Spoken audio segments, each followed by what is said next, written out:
Hello, it's TheSuffolkRam from Round Nerds. Welcome to my review of Doctor Who Series 10, Episode 9, Empress of Mars. There may be some minor spoilers ahead, so if you don't want things spoiled, please turn off now.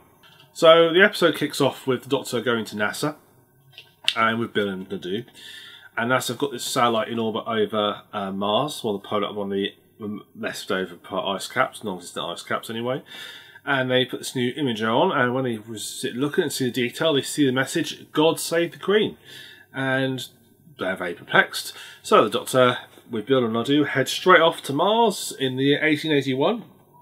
A message was written to try and find out why the message was there. And not long after he gets there, Nadole gets spirited away by the TARDIS, with no explanation as to why the TARDIS does it. Bill gets lost, and the Doctor runs into an Ice Warrior.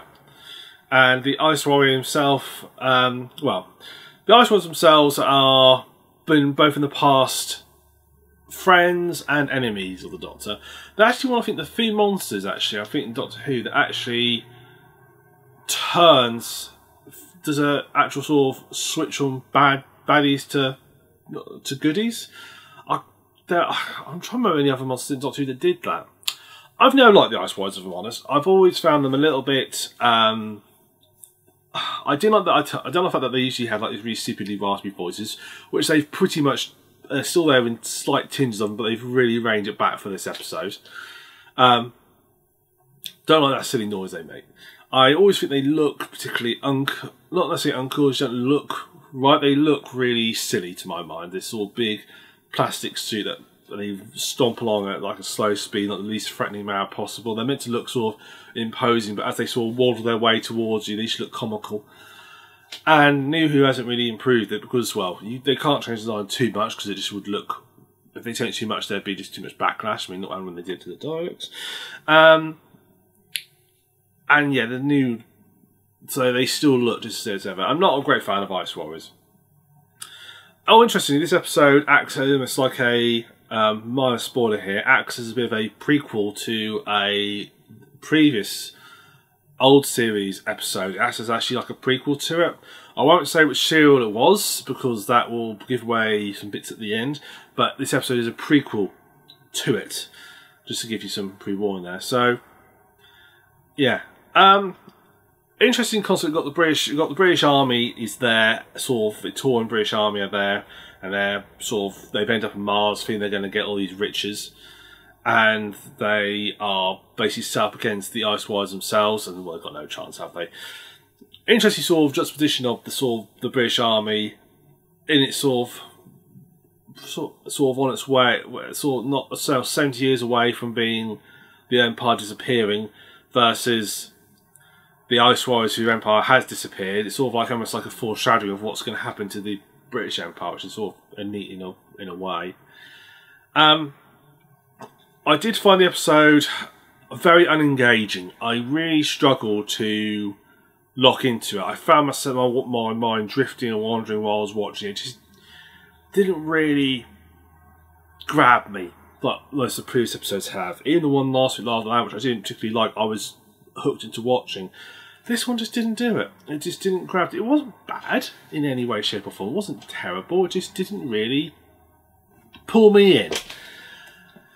Which is unusual for Mark, because usually I like Mark Gatiss episodes, but the last one he did, Sleep No More, I didn't like at all, and I was really disappointed with. And this one, although I said it's not terrible, just wasn't as good as some of his previous ones have been. As it is a typical Mark Gatiss episode, so it's got a similar humour style. It's also got his sort of, you can tell sort of the inner workings of his love of Hammer horror and B movies tend to come through in his episodes. This has definitely got a B movie vibe to it. The sort of laser gun they have just looks like it could be straight lifted out of some 1950s crappy sci-fi from, some produced in like some small studio somewhere in the middle of nowhere. It has that sort of, and even some of the music, and the cinema music feels a bit like that sort of vibe. So it feels almost like that's what they're sort of going for, trying to have this sort of B-movie-ish vibe to it. And even the sort of plot line of, army faces off against alien invaders on Mars feels a bit B-movie-ish. It just, yeah, I mean, I don't know if they say that Nadole got chucked out quite early on. He only appears in it like at the start and then at the end. completely thrown out of it. The whole issue, the whole thing that goes on with the TARDIS, is just a plot device just to pull them out, because it's never really explained what happened or why it did what it did or what the problem was. Never explained. It just feels like a clunky plot device. Overall, it just wasn't great in that respect. It just didn't really work, in my opinion. Character-wise, so the main character of the whole episode is this Empress, Araxia, I think. Araxa. Played by Adele Lynch, according to my list on the side here.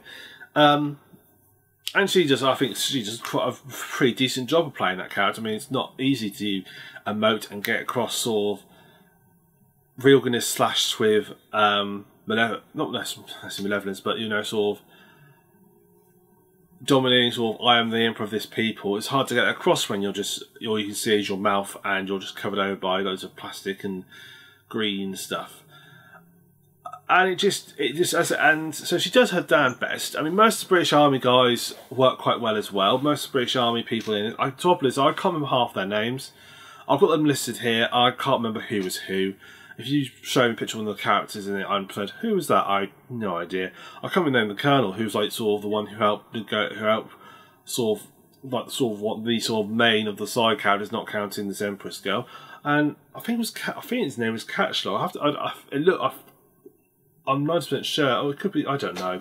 I just don't know. I can't remember. I was that unengaged. I can't remember who was who. Like I say, Nadole's not in it hardly at all, which is a shame. Matt Lucas has always, I think, it's been great in those the episodes he's been in. Doctor Capaldi does his best, and he's good. And he does play it off really well, and he has some cracking scenes. Bill, same thing. When she sort of shows her acting chops, she does really well into it as well. It's just that's another main outside character really just grabbed me. I honestly can't think of who was who. It was just that non-lock-onable.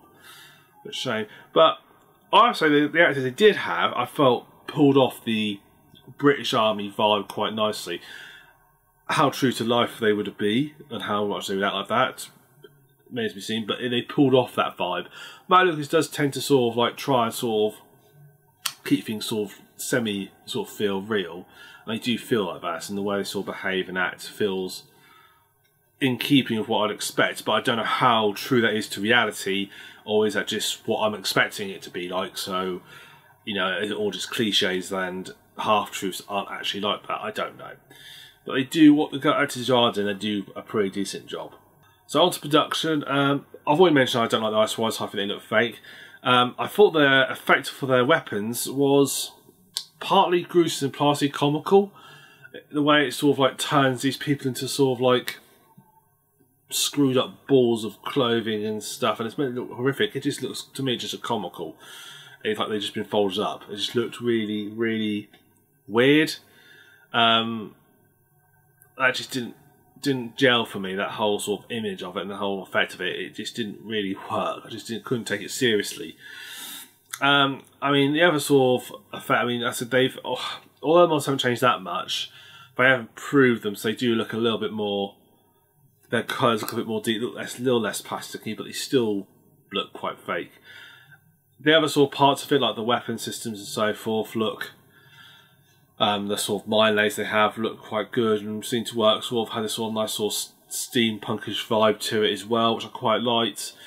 The sets themselves, the way the sort of military camp is set up, look quite realistic and could look quite full. I'm not sure how those cabins weren't filled with smoke, with all the fires burning, but they somehow managed it.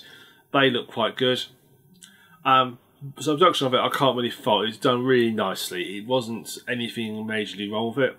Like I say, I'm not so keen on the writing of it, but that's just me. That's just me not liking this episode so far. So production-wise, I can't really fault it too much. I thought they did quite a decent job. It's just a pity that Mark Gatiss' writing wasn't as good as it could be. So, final thoughts on the episode. It wasn't bad. It wasn't terrible. It wasn't like so far I just can watch. It just wasn't engaging. So definitely not in my top 5 of this episode. It's still, compared to like some of the episodes we have had in the past, it's still pretty decent.